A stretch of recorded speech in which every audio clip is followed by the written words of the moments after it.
बिस्मिल्लाहिर्रहमानिर्रहीम। अच्छा जी, हम लोगों ने कल डिस्कशन की थी अगर कुछ एरियाज एलिमेंट्स के ऊपर, तो वो एलिमेंट्स कुछ ये थे।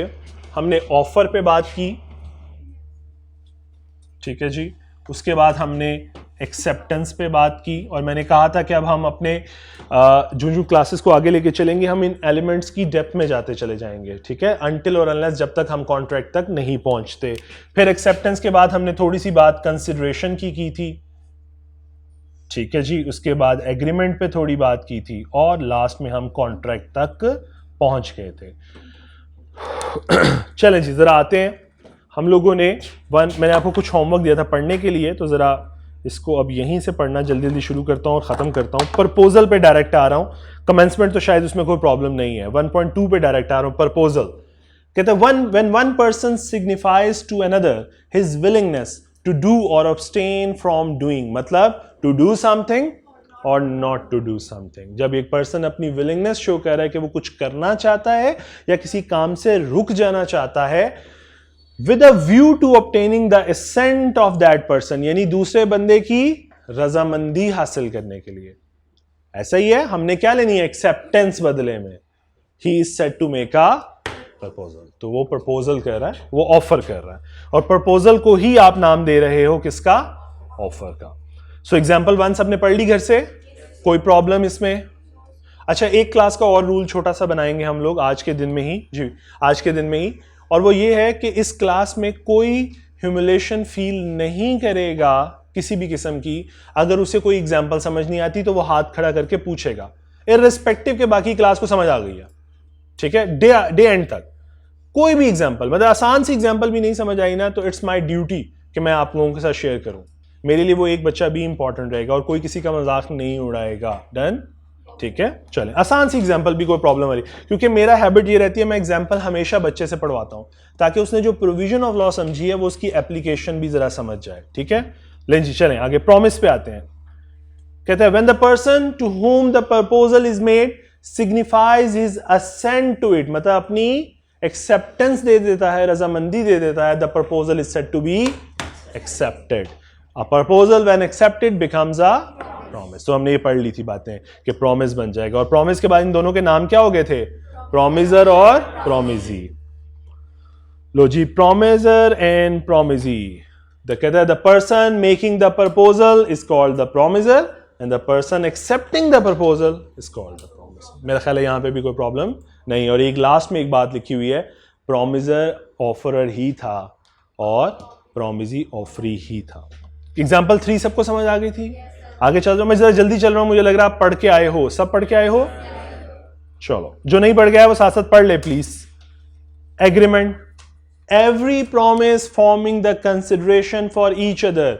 अगर आपको याद हो तो कल मैंने एक बात कही थी, कंसिडरेशन 2 वे होनी चाहिए, दोनों पार्टीज के लिए कंसिडरेशन या बेनिफिट्स मौजूद होने चाहिए। 1 वे हुई तो कॉन्ट्रैक्ट पूरा नहीं होगा, ये एलिमेंट मिसिंग हो जाएगा और हम कॉन्ट्रैक्ट तक नहीं पहुंच पाएंगे। Is that clear?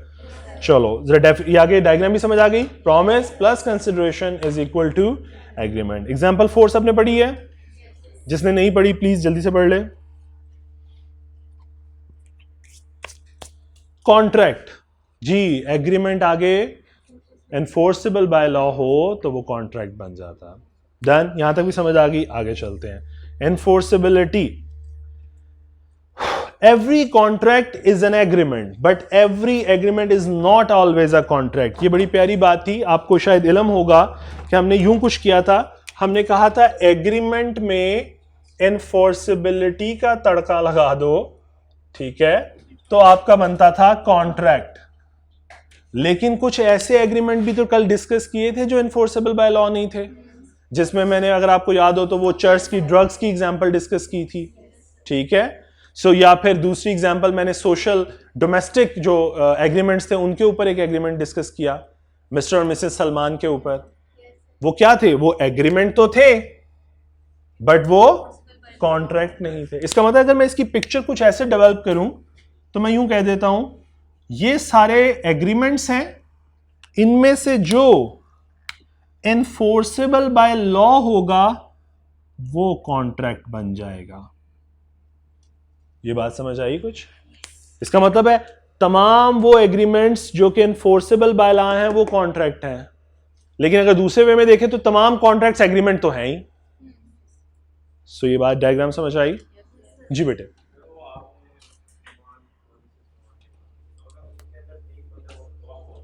तीन महीने और गवाह मौजूद हो, ठीक है। इसका मतलब हमारी इंटेंशन है to create a legal obligation. अच्छा देखो, पहली अजम्पशन ये है कि domestic agreement enforceable by law नहीं है, ठीक है। अगर उसको रिवर्ट करना हो ना, इस अजम्पशन को नलिफाई करना हो, तो सबसे आसान तरीका रिटर्न फॉर्म है। जिस तरह भाई आपस में प्रॉपर्टी की डील करते हैं तो रिटर्न फॉर्म में एक सेल डीड साइन करते हैं, वही इसका सबूत बनता है, या फिर गवाहों की प्रेजेंस। ट्रू, तो मैं कह सकता हूं हाँ, अगर आप इसको मजीद फैक्ट्स को प्योरीफाई करके मेरे सामने प्रेजेंट करो तो मैं एक टाइम पे कह दूंगा कि हाँ, यहां पे इंटेंशन थी टू क्रिएट लीगल ऑब्लिगेशन, ठीक है। बेटा डोमेस्टिक मैंने ये कहा था, जिस तरह जो पार्टीज के आपस में रिलेशनशिप हैं वो आपको सजेस्ट कर रहे होंगे कि क्या इन पार्टीज के दरमियान वाकई ही इंटेंशन हो सकती है रिलेशनशिप, लीगल रिलेशनशिप क्रिएट करने की। कौन था क्वेश्चन, किस बेटी ने पूछा था? ओके, सो क्या इन पार्टीज के दरमियान कॉन्ट्रैक्ट करने, क्या इन पार्टीज में लीगल ऑब्लिगेशन की इंटेंशन हो सकती है? जैसे दो भाई आपस में कॉन्ट्रैक्ट कर रहे हैं, अगर वो रिटर्न फॉर्म में नहीं कर रहे तो इनफैक्ट क्या लीगल ऑब्लिगेशन क्रिएट करने की इंटेंशन थी या नहीं? फिर हमें सर्कमस्टांसेस देखने पड़ेंगे, और यही काम कर रहा होता है आपका कोर्ट। एब्सेंस ऑफ इंफॉर्मेशन में ये काम आपका कोर्ट कर रहा होता है। जज ये बैठा यही तो कह रहा है, वो यही तो देखेगा, फैक्ट से अंदाजे लगाएगा। जी बिल्कुल हो भी, लेकिन अजम्पशन, पहली अजम्पशन जो जहन में आएगी वो ये कि नहीं, हाँ में कन्वर्ट करनी है मेरी अजम्पशन, तो मुझे फिर कुछ सबूत दिखाओ, मुझे कुछ एविडेंस प्रेजेंट करो, ठीक है। अच्छा जी आगे चलें। सो ये वाली लाइन समझ आ गई सबको? जी बेटे। सर अगर दो पार्टी के दरमियान कंसल्टेशन वन वे होगी तो कॉन्ट्रैक्ट नहीं होगा, लेकिन वो एग्रीमेंट होगा। जी बिल्कुल होगा, बिल्कुल होगा। और ऐसे एग्रीमेंट्स हम थर्ड चैप्टर के अंदर पढ़ रहे होंगे, जिसे हम कहेंगे एक्सेप्शन टू द कंसिडरेशन, कि नहीं भी हुई तो कॉन्ट्रैक्ट है, पढ़ेंगे इंशाल्लाह थर्ड चैप्टर, फोर्थ चैप्टर में, ठीक है, फोर्थ चैप्टर में। मैं नंबरिंग गलत बोल गया। An agreement creating a legal obligation is said to be enforceable by law, यानी एग्रीमेंट में ऐसी टर्म्स मौजूद हों जो कि दोनों पार्टीज के ऊपर लीगल ऑब्लिगेशन क्रिएट करें। क्यों? क्योंकि एक की ऑब्लिगेशन दूसरे का क्या है? राइट बनेगा। The parties to an agreement must be bound to perform their promises and in case of default by either of them, यानी कोई एक भी डिफॉल्ट करता है, दूसरी party must intend to sue, वो दूसरी पार्टी उसके खिलाफ केस फाइल कर देगी। Is that clear? ये लाइन भी समझ आ गई? For an agreement to be enforceable by law, there should be legal obligation instead of social, moral, religious obligation. Law कहता है मैं इन सब दूसरी obligations को एक साइड पे रखता हूं। मेरे नजदीक social obligation कोई मायने नहीं रखती, मेरे नजदीक moral obligation कोई मायने, religious obligation, religion का law से कोई ताल्लुक नहीं है। मेरी बात समझ आ रही है? ये obligations मेरे लिए कोई मायने, मेरे नजदीक सिर्फ एक ही चीज है, legal obligation, that's all।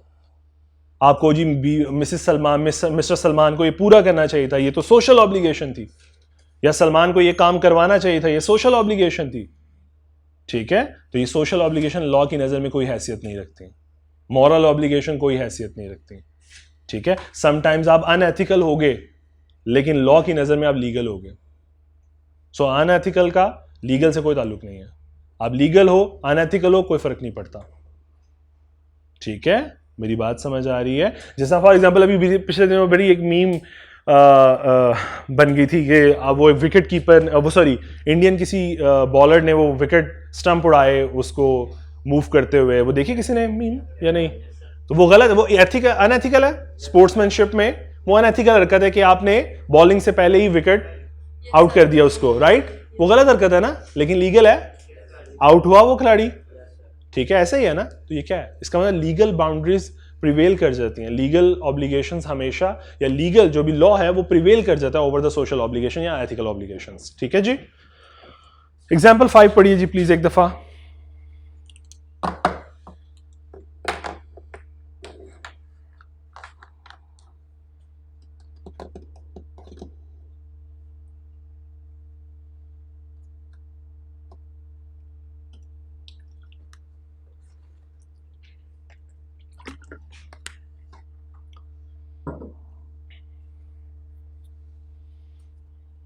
जी पढ़ ली सबने? समझ आ गई? कोई क्वेश्चन, किसी का कोई प्रॉब्लम ट्रांसलेशन में? No. In case of social और डोमेस्टिक एग्रीमेंट्स, लीजिए अब वही कल वाली बात आने लगी है जो हम डिस्कस कर रहे हैं. द यूजुअल अजम्पशन, यानी first thing comes in mind is that the parties do not intend to create legal relationship unless otherwise agreed upon. यानी कोई प्रेजेंट कर दो एविडेंस कोई कि भाई नहीं हम तो क्रिएट करना चाहते हैं लीगल ऑब्लिगेशन. सो अब इसके साथ ही जरा आप ये जो ये रेफरेंस मिला करेंगे एमसी के, ये एमसी कुचल के रेफरेंस हैं जो उनकी प्रैक्टिस क्वेश्चंस के रेफरेंस हैं. इंडियन ऑथर था, बहुत अच्छा. ठीक है जी. तो इसका प्रैक्टिस क्वेश्चन 1, 2 एंड 5 आप लोगों के पास नोट्स अवेलेबल हैं अब प्रैक्टिस क्वेश्चन के, ये वाले. चलो जिनके पास नहीं है वो यहां से पढ़े, 1, 2 पढ़े, जरा देखें समझ आती है. अच्छा ये जो बोल्ड है ये क्वेश्चन है, इसको पढ़ने के बाद दिमाग चलाना है, आंसर नहीं पढ़ना साथ ही, खुदा का वास्ता है. ठीक है. फिर ये जो बोल्ड है उसके बाद आंसर है. प्लीज 1 और 2 पढ़िए जी बेटे, उसके पास अलहदा से हुआ करेंगे. और इसके अलावा जितने भी क्लास नोट्स होंगे वो उसके पास अलहदा से हुआ करेंगे, इस बुक के कॉपियर के पास हुआ करेंगे.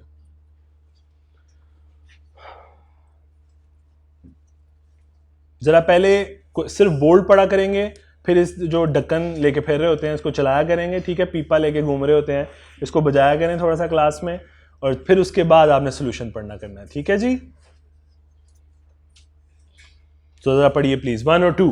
उसके साथ हमारा 5 था, 3 रेफरेंस लिखे हुए आगे 1 to 5. ओके. सो 1 और 2 पढ़िए.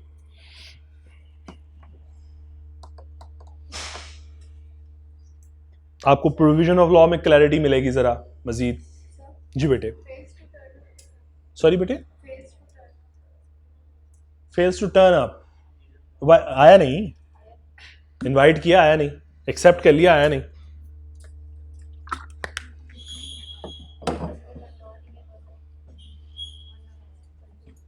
जी जी पढ़ें पहले जरा पहले, फिर एक ही दफा आपसे क्वेश्चन ले लेता हूं अगर नहीं समझ आते तो.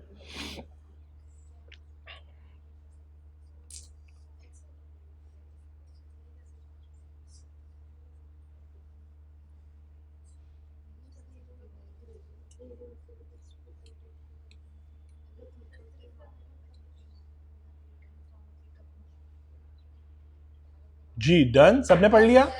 1, 2 क्लैरिटी आई सोशल और कमर्शियल रिलेशनशिप में. चलें 5 भी पढ़ें फिर साथ ही प्लीज. 5th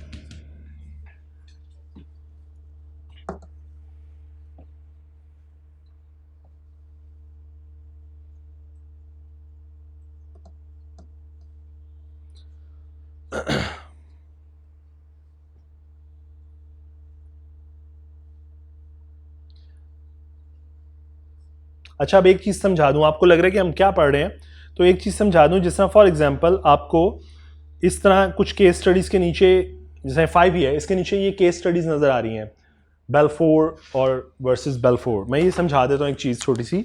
ये एक्चुअल केसेस हैं इंडियन कोर्ट के. ठीक है. जिनकी बेस के ऊपर ये केस स्टडीज उसने कंसाइज की हुई है उस पर्सन ने, एमसी कुचल ने.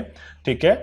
और एक और चीज समझा दूं, जो केस फाइल करता है, सपोज मैं कहता हूं मैं केस फाइल करता हूं, यहां गुड नेम कोई एक please, good name same he name है नहीं, जैन ले जी. सपोज मेरे और जैन के दरमियान एक कॉन्ट्रैक्ट है. एक छोटी सी चीज समझा रहा हूं वंस अगेन, अभी नहीं आया नजर आएगी लेकिन लेटर ऑन पढ़ रहे होंगे कहीं ना कहीं. सपोज मैं और जैन ने एक कॉन्ट्रैक्ट किया और मैंने कॉन्ट्रैक्ट में डिफॉल्ट कर दिया. मैं कौन सी पार्टी कहलाऊंगा? Defaulting party. जैन एग्रीव पार्टी. कौन केस फाइल करेगा? Aggrieved party. जो पर्सन कोर्ट में जाकर केस फाइल करता है हमेशा उसका नाम सीक्वेंस में पहले लिखा जाता है, जैन वर्सेस सलमान. तो पहले तो टेक्निकल नेम समझने से पहले यह समझें कि जैन ने सलमान पे केस फाइल किया है. जो पर्सन केस फाइल करता है, केस फाइल करने को वाले को कहते हैं पेटिशनर. जो केस फाइल करता है या तो उसे पेटिशनर कहते हैं या कहा जाता है प्लेंटिफ. ये 2 वर्ड्स टेक्निकल नेम है जो लॉ यूज करता है, प्लेंटिफ या पेटिशनर. जिसने पिटिशन फाइल किया, जिसने ये केस फाइल किया. क्लियर? सो पिटिशनर या प्लेंटिफ कहा जाता है उसे.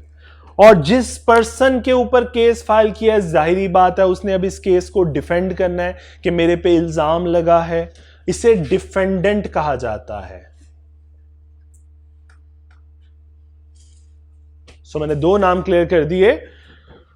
The person who is putting a petition, who is putting a case, who is filing a case is called petitioner और plaintiff कहा जाता है उसे.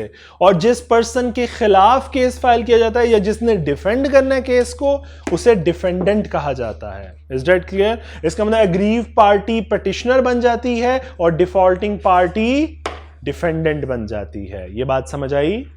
हजम भी हुई? चलो. इसका मतलब इधर तो जैसा आप ये देखो, ये एक एग्जाम्पल देने लगा हूं, हालांकि अभी इसकी जरूरत नहीं. जिस तरह ये देखो, Rose and Frank company versus Crompton जो भी ब्रदर्स है.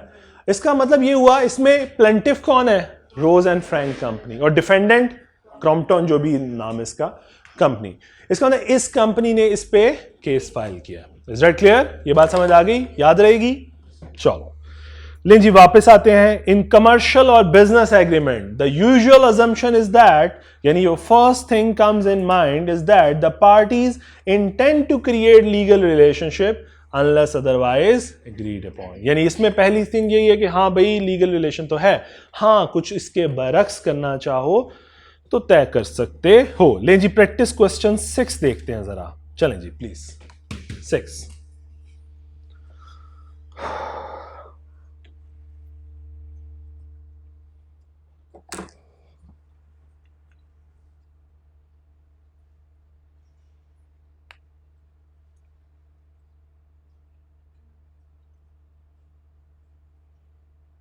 जी. क्वेश्चन पढ़ लिया तो जरा सोल्यूशन करूं. जरा ये सोल्यूशन भी जरा पढ़िए.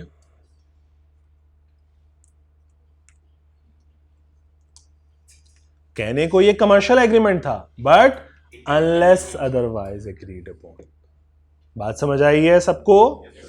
चलो. सो ये है अनलेस अदरवाइज एग्रीड अपॉन. क्या अगर आपने कुछ लिख के तय कर लिया तो आपने कुछ बरक्स जो आपकी स्पेशल प्रोविजन है that will prevail over the journal provision. Clear? चलो, सब साथ हो? कोई ऐसा तो नहीं जिसको प्रॉब्लम है? प्लीज जरा. जी बेटी.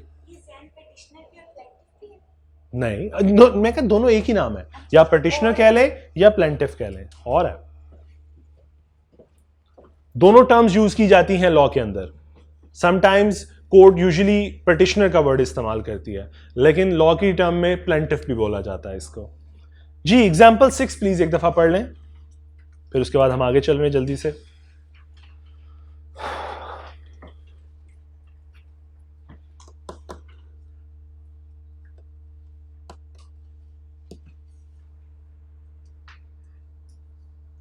मैं अज्यूम करके चल रहा हूं कि आपको एग्जांपल्स और ये चीजें समझ आ रही हैं, मैं इसलिए डिस्कस नहीं कर रहा.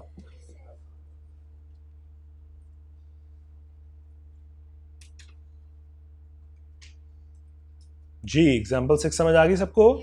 सोशल एग्रीमेंट है? चलो परफेक्ट. लें जी, आगे हमने पढ़ा था, साथ ही कल एक डिस्कस हुई थी हमारी कि एग्रीमेंट जो है वो एक्सप्रेस भी हो सकता है, या यूं कहूं ऑफर या एक्सेप्टेंस एक्सप्रेस भी हो सकती है और इंप्लाइड भी हो सकती है. यानी रिटन या ऑरल होगी तो मतलब एक्सप्रेस, और अगर बिहेवियर या एक्शन से रिफ्लेक्ट होगी तो इंप्लाइड. लो जी, एग्जांपल 7, 8 पढ़ के आए हो घर से? चले पढ़े, फिर पढ़ लो जल्दी से एक दफा. 7, 8 पढ़ो, फिर हम प्रैक्टिस क्वेश्चन 3 भी देखते हैं.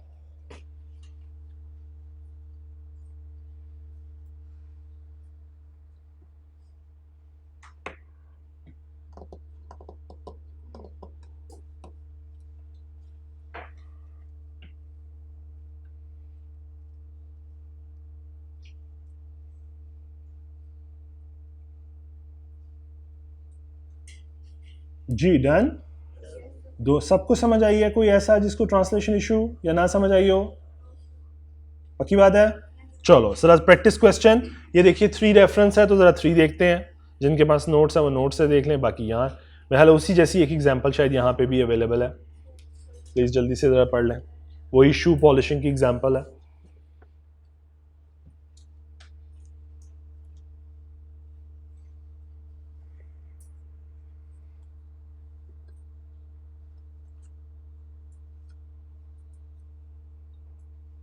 जी डन. समझ आ गई? चलो आ जाओ जी, वापस आते हैं जी. Communication and revocation. अच्छा जी, पहली गलती नजर आएगी, एडिशनल पॉइंट का एक गायब है. प्रपोजल या ऑफर के ऊपर देखो, अब हमारा नेक्स्ट टॉपिक है कि हमने कुछ एडिशनल पॉइंट, जैसा मैंने कहा था, अब हम स्टार्ट हो जाएंगे वन बाय वन उन एलिमेंट्स को डिस्कस करना। तो पहली बारी किसकी आई? फिर ऑफर की, ऑफर या प्रपोजल की। लो जी, कुछ एडिशनल पॉइंट्स हैं, जरा इनको समझते हैं। इनमें एक दो टेक्निकल चीजें भी हैं, वो भी डिस्कस करते हैं। The following points are important. Number 1, a person can not make an offer to himself. बहुत मुश्किल बात है, समझ तो आ गई होगी। अपने आप को ऑफर नहीं करा सकते आप, दो पोजीशनें होल्ड नहीं कर सकते। कई दफ़ा लॉ बहुत आगे चला जाता है, एक दो स्टेप, और ऐसी बेहुदा बात कर जाता है कई दफ़ा, लेकिन कोई बात नहीं, बर्दाश्त कर लेंगे। A valid offer is one which is certain and definite। इसका मतलब आपकी ऑफर जो है ये बड़ी क्लियर होनी चाहिए, इसमें कोई एम्बिग्विटी ना हो, कोई वेग चीज ना हो, टर्म्स में क्लैरिटी होनी चाहिए। लेकिन मैं एक चीज छोटी सी इसके साथ ही एसोसिएट कर देता हूं कि सम टाइम केस स्टडी का एनवायरनमेंट भी देखोगे आप प्रॉपरली कि क्या यहां पे एम्बिग्विटी है या नहीं है। सपोज मैं एक अज्यूम करता हूं एग्जांपल आपके साथ, ये मिस्टर ए हैं, ये मिस्टर एक बी हैं, ये इनके दरमियान एक एग्रीमेंट होने जा रहा है। मिस्टर बी जो है ये ऑयल ट्रेडर हैं, मिस्टर बी जो है ये एक ऑयल ट्रेडर है, सपोज अज्यूम करें, ठीक है जी, ये होलसेलर है शायद, और ये एक पर्सन रिटेलर है कोई, अज्यूम कर लेते हैं। ए आता है और ए बी को एक कहता है कि जनाब मुझे आप ऐसा करें, जल्दी से मुझे ना 500 kg जो है ना ऑयल वो डिलीवर कर दे मेरे वेयर हाउस के ऊपर। मैं आपको ये लें जी 5 लाख रुपया जो आपका बनता है, लें, मेरा ऑयल डिलीवर कर दीजिएगा। अब आपको क्या लगता है, ये टर्म्स क्या क्लियर है या एम्बिग्विटी है इसमें? बोलो, कौन सा ऑयल? Which one? किसकी बात कर रहे हो?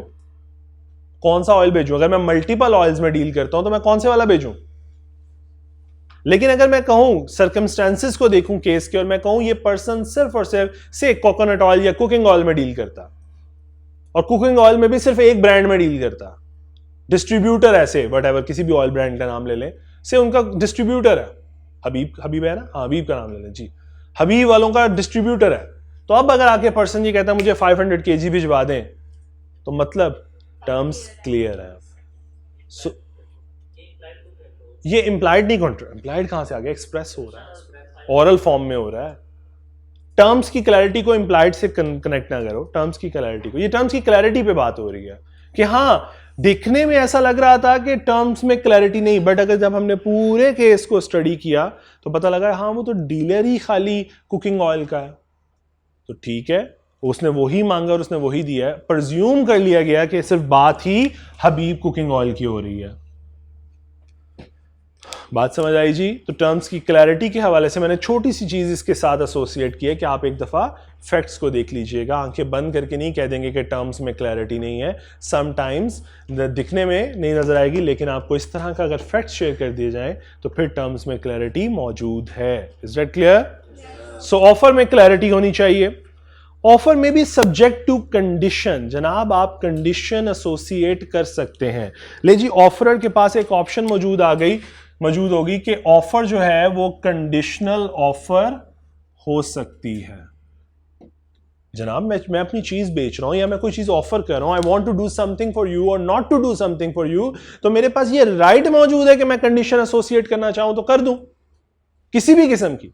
हाँ, रीजनेबल होनी चाहिए, लेकिन मैं एसोसिएट कर सकता हूं। मैं कुछ बेचना चाहूं, मैं एसोसिएट कर सकता हूं। सपोज कई दफा ऐसा भी तो हो सकता है मैं कहूं मैं आपको 500 यूनिट से नीचे नहीं बेचूंगा एक चीज पर्टिकुलर, ये मेरी कंडीशन है, भाई नहीं बेचूंगा। मेरी बात समझ आ रही है? सो लेकिन वैलिडिटी, ऑफर की वैलिडिटी के हवाले से एक बात समझाने लगा हूं कि अगर कोई कंडीशन है तो प्रॉपर्ली कम्युनिकेट होनी चाहिए सामने वाली पार्टी को। ऑफर में अगर कोई कंडीशन मौजूद है then it must be communicated to the offeree at the time of making an offer. यानी जब तुम ऑफर कर रहे हो तब वो कंडीशन भी कम्युनिकेट करो, ताकि जो बंदा इस ऑफर को एक्सेप्ट करने लगा है वो उसकी कंडीशंस को कंसिडर करके एक्सेप्ट करे। जैसा फॉर एग्जांपल आप लोग सपोज आपके, बल्कि उस एग्जांपल को इस तरीके से, चलो एक अज्यूम करते हैं, एग्जांपल बनाता हूं। एक इंडियन बुक में ही बड़ी खूबसूरत एग्जांपल थी इसकी कि हस्बैंड वाइफ आए हैं एक होटल के अंदर। होटल वाले ने उन्हें कहा जनाब ठीक है इतने का रूम अवेलेबल है, ये वाला रूम है पर्टिकुलरली, आप ऐसा करें, ये इसकी कीज़ हैं। उसने कहा ये हम ऑफ़र कर रहे हैं, सिर्फ 5000 पर डे के ऊपर हम आपको ऑफ़र कर रहे हैं। उन दोनों मियाँ बीवी ने एक्सेप्ट कर लिया, उन्होंने कहा ठीक है परफेक्ट। उन्होंने 5000 पे किया या जो भी उनके साथ कॉन्ट्रैक्ट था उन्होंने ली और रूम में चले गए। रूम में गए तो एक एडवर्टीजमेंट वो जिससे हमारे भी अक्सर जगहों पे जगह जगह पे लगी हुई है, कीमती सामान की खुद हिफाजत करें वरना इंतजामिया जिम्मेदार नहीं होगी। सो ऐसी एक प्लेट या एडवर्टीजमेंट या एक नोटिस जो है ना वो उस रूम के अंदर लगा हुआ था कि कीमती सामान की खुद हिफाजत करने इंतजामिया जिम्मेदार नहीं है। उन मियाँ बीवी ने सामान रखा, घूमने के लिए बाहर गए, वापस आए, चोरी हुई हुई थी। ठीक है, सब केस समझ पा रहे हो मेरा? इंडियन का केस है, इंडियन ऑथर का केस ही है उसी का बुक का। सो उसने कहा जी उसने केस फाइल किया, डेफिनेटली वो केस फाइल करेगा किसके अगेंस्ट? होटल की मैनेजमेंट के अगेंस्ट। सो से मैं कहता हूं अज्यूम करें उन्होंने होटल की मैनेजमेंट के ऊपर केस फाइल कर दिया। सो जी मिस्टर, मैं अज्यूम कर लेता हूं जी Mr and Mrs Salman, Salman नहीं कहते, एक्स कर लेते हैं जी, मिस्टर एंड मिसेस एक्स ने केस फाइल कर दिया वर्सेस होटल मैनेजमेंट, जो भी नाम अज्यूम कर ले, मैंने अज्यूम नहीं किया अभी। जी बताइए क्या होटल की मैनेजमेंट लायबल है टू पे दैट डैमेज? नो। अच्छा जी, अच्छा मुझे ना नो यस नहीं करना, मुझे रीजन भी बतानी है। सो जिन्होंने ये नो किया ना बड़े धड़ल्ले से, सो उन्होंने मुझे बताना है जी, जिन्होंने नो किया उन किन्होंने नो किया था, थोड़ा हाथ करके। हाँ जी, अब प्लीज ये नो वाले तरल्ले से जो किया उन्होंने आंसर करें जी, क्यों नो? कोई एक बेटी आंसर करे। नोटिस लगा हुआ था, ठीक है जी। क्या मतलब इनका ख्याल है कि कम्युनिकेटेड था टू द ऑफरर, ऑफरी, ठीक है, ऐसे ही कहना चाह रहे हो आप लोग, या जो भी उनकी पोजीशन थी उनको कम्युनिकेटेड थी ये ऑप्शन जी। और कोई नो? आप बेटी नो में के साथ आंसर नहीं, नो के साथ नहीं, नो वाले में पूछ रहा हूँ जी। कोई और बेटे में से कोई बता दे जी, क्यों नो? कंडीशनल ऑफर थी, ठीक है, बिल्कुल ठीक है जी। मैंने एक चीज बोली बोलते हुए कि कंडीशनल ऑफर अगर है या आपने ऑफर के साथ कोई कंडीशन अटैच की हुई है then it should be communicated at the time of making a contract. Contract की फॉर्मेशन तो रिसेप्शन पे हो चुकी है, आप एक्सचेंज कर चुके हो कीज, उस वक्त नहीं आपने उसे बताया कि कीमती सामान की खुद हिफाजत कीजिएगा वरना इंतजामिया जिम्मेदार नहीं होगी। इसका मतलब है eight the time of accepting that offer in mister and Mrs X ने उनको ऐसी कोई कंडीशन कम्युनिकेट नहीं हुई थी। सो अगर अब कोई कम्युनिकेशन नहीं हुई थी, बाद में जो मर्जी कम्युनिकेट कर दो कोई फर्क नहीं पड़ता, that's a modification in the contract. Contract तो हो चुका पहले ही, फॉर्मेशन तो नीचे रिसेप्शन पे हो चुकी। सो इसका मतलब है, फिर इसका मतलब ये हुआ कि अगर वो टर्म्स कम्युनिकेट नहीं थी फिर वो टर्म मेरे लिए थी नहीं, मेरे तो सामान की आप ही ने हिफाजत करनी थी। तो फिर mister and Mrs x case file करेंगे और होटल मैनेजमेंट जिम्मेदार होगी। सो ये बात ख्याल रखनी है कि जब कंडीशन कम्युनिकेट होगी तो at the formation of the contract होगी। और ये एक्चुअल केस है, जो मैं आपको सुना रहा हूं ये एक्चुअल केस है।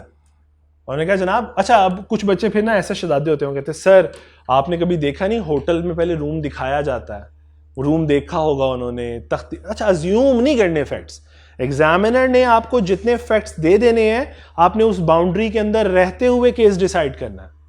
फैक्ट्स अज्यूम नहीं करने खुद। सर वो रूम में गया होगा, उसने तख्ती देखी होगी फिर ही चाबी दी होगी ना उन्होंने। सो ऐसा नहीं, जितने फैक्ट्स एग्जामिनर आपसे शेयर करेगा उतने में आप फैसला करोगे। Is that clear? अच्छा उसने कहा where there are special terms and condition in an offer there must be specifically communicated to the other party. लो जरा एक दो एग्जांपल प्रैक्टिस क्वेश्चन 10 और 11 देखते हैं, आपकी थोड़ा सा और एक चीज आपको धचका लगेगा। जरा 10 देखते हैं जी पहले, चलें जी प्लीज। मैं इसको खुद आपसे डिस्कस करूंगा इसलिए एक दफा पढ़ लो पहले अच्छी तरह और अपने सॉल्यूशंस अपने माइंड में बना लो, फिर उसके बाद जरा चलते हैं। ये भी एक्चुअल केस है जी।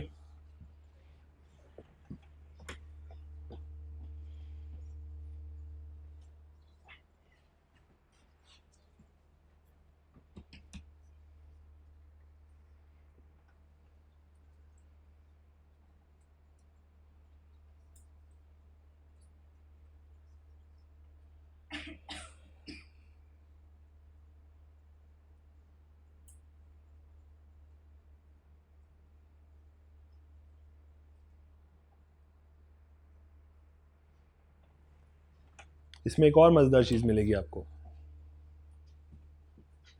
बंदा पढ़ा लिखा है कि नहीं है, करो अब डिसाइड। ये भी एक्चुअल केस है उनका। अपने फैसले बना लो, जज बन जाओ सारे, ठीक है, उसके बाद मैं आपसे डिस्कस करता हूं। पहले फैसले बना लो अपने सारे।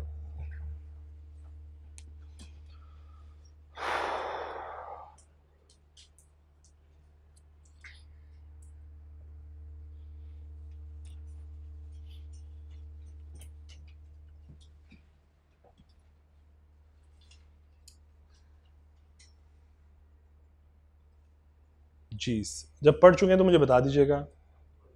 पढ़ लिया सबने? केस ए केस बी दोनों पढ़ लिए? चलो जरा मैं आप लोगों के साथ शेयर करता हूं फिर ये क्या आप कहना चाह रहे हैं, फिर आपसे आंसर पूछता हूं। X delivered a coat to Y a dry cleaner for dry cleaning and took the रसीद। ऑब्वियसली उसने उससे रसीद ले ली। On the back of the रसीद कुछ कंडीशंस लिखी थी, were printed in English language. One of the condition printed on the back was, उसमें एक कंडीशन ये भी थी कि liability of the dry cleaner company, जो हम आप हमें अपना जो भी सामान देके जा रहे हैं ड्राई क्लीनिंग के लिए, shall be limited to 50% of the cost of the good. अगर हमसे कोई चीज गुम गई तो हम सिर्फ आपकी जितनी भी चीज की कॉस्ट होगी उसका 50% तक पे करने के लिए वाजिब हैं, हम पे फर्ज है जो भी। X never look back at the back of the रसीद। एक्स ने मोड़ के देखा, जेब पर्ची पकड़ी, जेब में डाली, कर X coat was lost। लो जी, कोट गुम गया। And X claimed the actual value of the coat।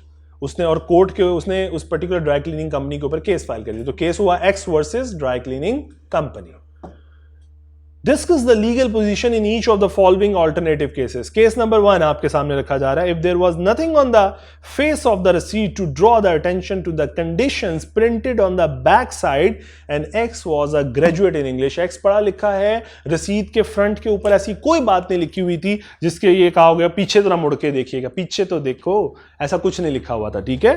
तो बैक पे कुछ नहीं, बैक पे प्रिंट कुछ कंडीशंस प्रिंटेड थी, कंडीशन में से एक कंडीशन 50% वाली भी थी, लेकिन फ्रंट पे कुछ नहीं था। जी प्लीज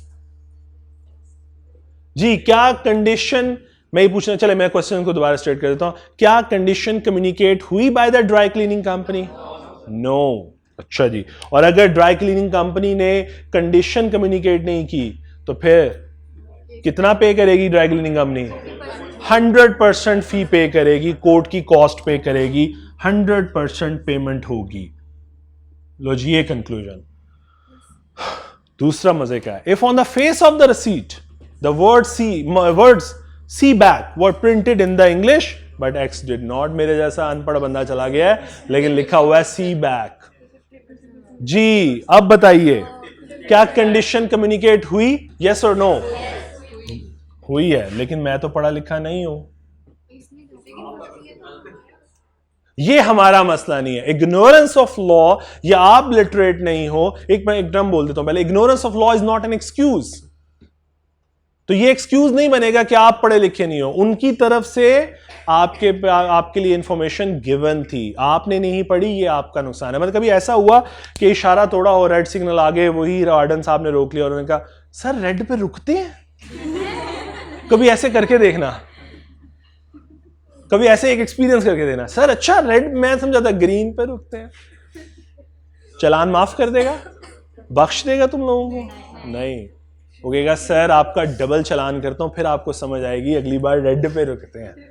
ठीक है, मेरी बात समझ आई है? और अगर हम जैसा नजर आ जाए तो फिर बिल्कुल नहीं रुकते, फिर निकल जाते हैं। ठीक, सो जो भी, सो इसका मतलब है ignorance of law is not an excuse. तुम पढ़े लिखे नहीं हो तो साथ पढ़ा लिखा लेकर आना था, हमें फर्क नहीं पड़ता। सी बैक, इज दैट क्लियर? मेरी बात समझ आई? सो इसका मतलब यहां पे ग्रेजुएशन है नहीं है, वट एवर, ये मैटर नहीं करता, ये तुम्हारी गलती है। यस, तो payment 50%। I think provision of law clear हुई है। क्लियर। एक बड़ी मजेदार चीज थी इंडियन कॉन्ट्रैक्ट में, एक और बड़ी प्यारी चीज थी, वो यहां मैंने कॉपी नहीं की, चाइनीज में लिखा हुआ था सी बैक, और उसने नहीं देखा, उसने वापस आके क्लेम किया लॉबी में कि जनाब ये आपने मुझे टिकट, इस पे तो कोई ऐसी कंडीशन है। उन्होंने कहा सर ये देखें चाइनीज में लिखा हुआ सी बैक। उन्होंने कहा मुझे चाइनीज लैंग्वेज नहीं आती। उन्होंने कहा सर ये आपका मसला। कोर्ट ने भी कहा सर आपका मसला, अगर नहीं समझ आई थी तो पूछ लेते ये क्या लिखा हुआ है। इस हद तक मैं बता रहा हूं, कोर्ट लेवल इस हद तक जाके केस डिसाइड करके आया हुआ है। पीछे भी चाइनीज थी, उन्होंने कहा पूछ लेते तुम, अगर तुम्हें समझ नहीं आई थी ऑफर में, तो यही रीजन है। कभी आपने इंश्योरेंस के कॉन्ट्रैक्ट देखे हो ना, तो आपको पूरे पेज के ऊपर ना इतना, और जब आपके क्लेम लेने आते हो तब आपको पढ़ाते हैं सर ये पढ़े, ये लिखा हुआ है कि हम क्लेम के लिए लायबल नहीं है। सो रीजन यही है, लिख देते हैं लेकिन इतना चौड़ा करके लेवल लिखेंगे, आपका मसला, आपने नहीं पढ़ा, आप पढ़ते बैठ के पूरा। मेरी बात समझ आई है? टर्म्स उनकी तरफ से क्लियर होती है। हाँ, इस तरह की बेहुदा हरकत जरूर करते हैं हम, अनएथिकल होती है, लेकिन लीगल तो है। अनएथिकल का कोई ताल्लुक नहीं है लीगैलिटी से, लीगल तो है ना, हमें तो लीगैलिटी देखनी है, अनएथिकल थोड़ी देखनी है। जी बेटे, बेटा देखो, आप पहले डिसीजन पे ना जाओ ना, आप पहले रीजन पे जाओ। क्या पहले केस में उसने कुछ मेंशन नहीं किया हुआ था फ्रंट पे रिसीट के, तो उनकी तरफ से क्या कम्युनिकेट हुई? ड्राई क्लीनिंग कंपनी ने कम्युनिकेट की। लॉ कहता है नहीं, मतलब आपको लग रहा है ऐसा कि यार लिखा तो हुआ है बैक पे, लेकिन लॉ कहता है कुछ फ्रंट पे होना चाहिए था इंडिकेशन के लिए। तो फ्रंट पे तो कुछ नहीं था, उस पर्सन ने ऐसे देखी, रिसीट जेब में डाल ली। सो इंडिकेशन लॉ को ये गई कि नहीं भाई कम्युनिकेशन नहीं हुई। तो जब कम्युनिकेशन नहीं हुई तो फिर उसकी टर्म थी नहीं वो 50% वाली। इसका मतलब जब ड्राई क्लीनिंग और मेरे दरमियान वो फैसला हो रहा था, कोर्ट दे रहा था, तो मेरे ज़हन में यही था कि हमारे साथ कोई 50% वाली बात नहीं है, मेरा कोर्ट घुमा तो तुम पूरा 100% दोगे, तो फिर 100% पेमेंट करेगी ड्राई क्लीनिंग कंपनी। लेकिन जब कम्युनिकेट कर दिया तो फिर terms and conditions applies in that contract, और टर्म एंड कंडीशन क्या है?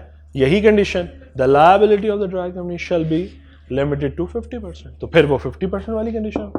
सो हमारा डिसीजन इस रीजन पे बेस करता है, ठीक है? तो रीजन हमें पहले ढूंढनी है, हमें पहले बेस बनानी है, फिर अपना डिसीजन शेयर करना है। Is that clear? यहां तक क्लैरिटी आई? तो प्लीज जरा एक दफा इन केस स्टडीज को जरा पढ़ लो। देखो ये एक्चुअल केस है बिटवीन दीज टू पर्संस।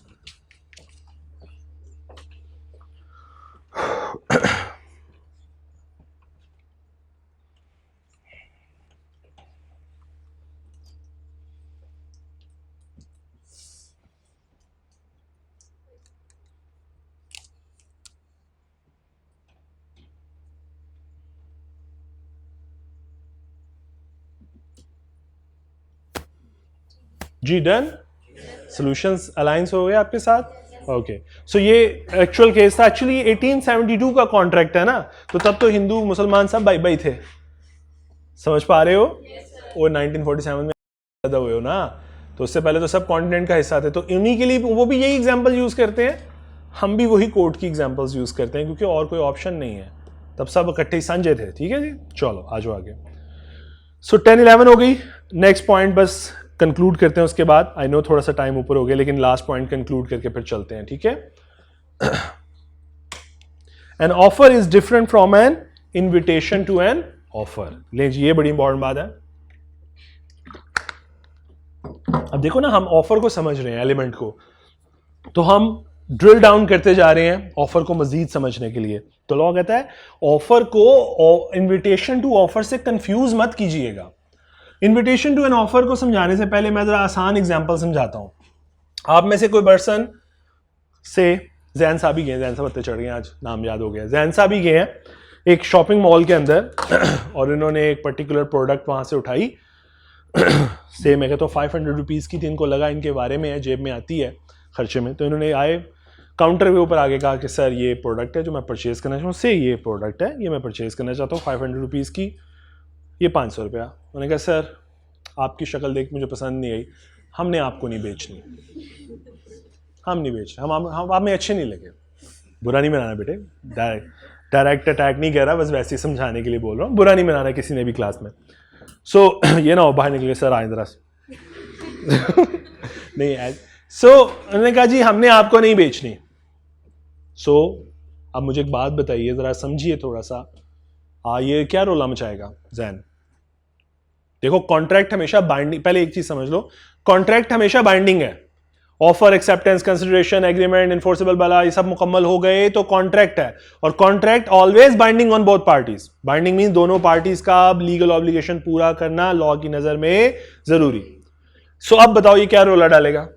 ये कहेगा तुमने ऑफर की, मैंने एक्सेप्ट कर ली, इट्स अ बाइंडिंग कॉन्ट्रैक्ट, अब तो तेरा बाप भी बेचेगा, अब तो मैं ये लेके ही जाऊंगा। गौर करो ना, ये उसने कहा तुमने शेल्फ पे लगाई हुई थी 500 रुपया, ये ऑफर थी, मैंने ऑफर को एक्सेप्ट किया, it's a binding contract between us, consideration तुम्हारे लिए भी है, मेरे लिए भी है, एग्रीमेंट भी इन्फोर्सेबल बाय लॉ है, कोई प्रॉब्लम भी नहीं है, ऐसी कोई इलीगल चीज भी नहीं है, अनलॉफुल ऑब्जेक्ट भी नहीं है, लॉफुल ऑब्जेक्ट है. So it's a binding contract. अब ये 500 रुपया पकड़, ये मेरी ऑब्लिगेशन पूरी हुई, तेरी ऑब्लिगेशन ये मैं लेके जाना है. ये बात समझ आ रही है?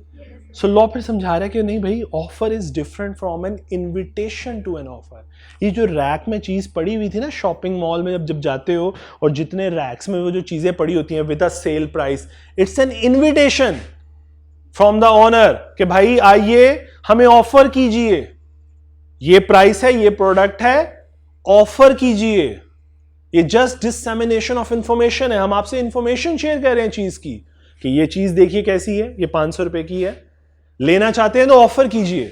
इसका मतलब ज़ैनब अगर जब काउंटर पे जाता है तो he is making an offer to buy, तो फिर शॉपकीपर के पास क्या राइट है? आइदर टू एक्सेप्ट और रिजेक्ट द ऑफर.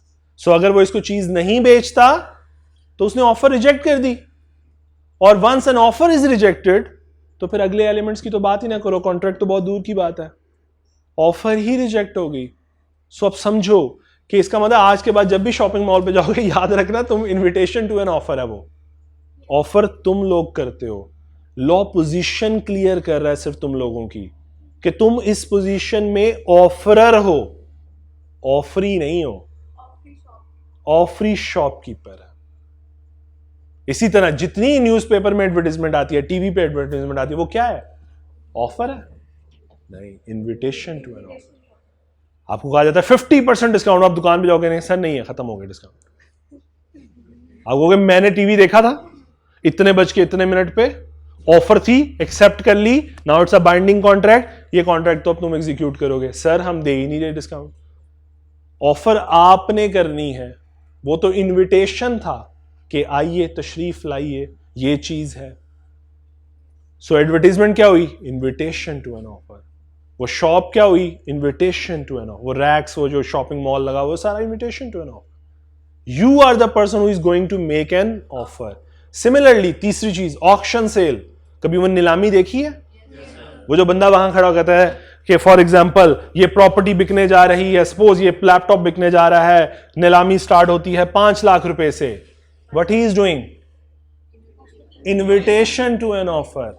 हैमर लेके खड़ा है, जैसा फिल्मों में नजर आता है, ऐसा होता कुछ नहीं है, हैमर लेके खड़ा है, ठीक है. अब वो क्या है? वो इनवाइट कर रहा है, और फिर जो लोग बैठे हैं आप जैसे, वो क्या कर रहे हैं?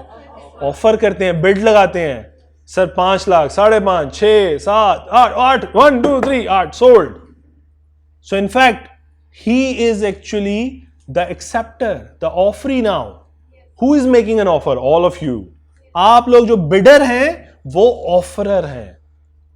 हो सकता है ऐसा हो कि मैं कहूं 5 लाख से बोली स्टार्ट करते हैं, नहीं मेरा दिल बदल गया, मैं नहीं बेच रहा. आप कहेंगे हमने तो एक्सेप्ट कर लिया. नहीं, एक्सेप्ट कहां से कर लिया? आप तो ऑफरर हैं. मैंने तो आपको सिर्फ इनवाइट किया कि आएं और आके जरा प्लीज मेरी चीज खरीदना चाहें तो ऑफर लगाएं, बोली लगाएं. सो ये जो 3 एग्जांपल्स दिए मैंने, एडवर्टाइजमेंट, शॉपिंग मॉल, आपका ऑक्शन, ये सब क्या है? It's an invitation, it's a डिससेमिनेशन of information. मैं आपको सिर्फ इंफॉर्मेशन दे रहा हूं कि आइए मेरी चीज देखिए कितनी अच्छी है, इसे खरीद लीजिए, इसे ऑफर कीजिए. तो ऑफर आप कर रहे हैं, मैं एक्सेप्टर हूं. तो बस ये लास्ट लाइन पढ़ते हैं. The intention in invitation to an offer is to circulate information. हम सिर्फ इंफॉर्मेशन सर्कुलेट करते हैं of his willingness to do the transaction, कि मैं राजी हूं, मैं इसको बेचने के लिए राजी हूं, आप ऑफर तो कीजिए, ठीक है.